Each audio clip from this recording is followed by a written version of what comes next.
Welcome to the episode number 10 of clear your concepts under 1 minute series. तो आज का हमारा टॉपिक है shielding effect and penetration effect. तो देखो, शील्डिंग इफेक्ट को समझने के लिए पहले एक क्लासिक क्लासरूम का एग्जांपल ले लेते हैं।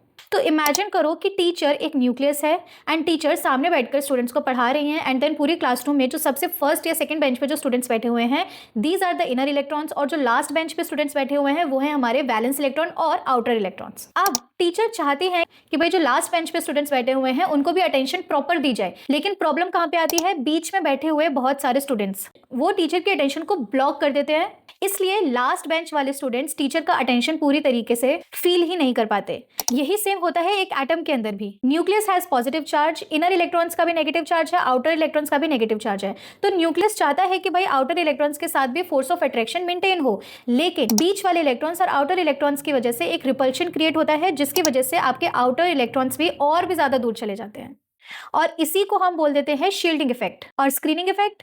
तो देखो, न्यूक्लियस के पास पॉजिटिव चार्ज है इनफ, वो चाहता है कि उसका पॉजिटिव चार्ज सभी इलेक्ट्रॉन्स के साथ एक फोर्स ऑफ अट्रैक्शन फील करे, लेकिन जो इनर इलेक्ट्रॉन्स हैं उनके रिपल्शन की वजह से आउटर इलेक्ट्रॉन्स और भी ज्यादा दूर चले जाते हैं और वो इफेक्ट फील नहीं हो पाता है। शील्डिंग इफेक्ट एस ऑर्बिटल का सबसे ज्यादा होता है and then P orbital, then D orbital and then F orbital.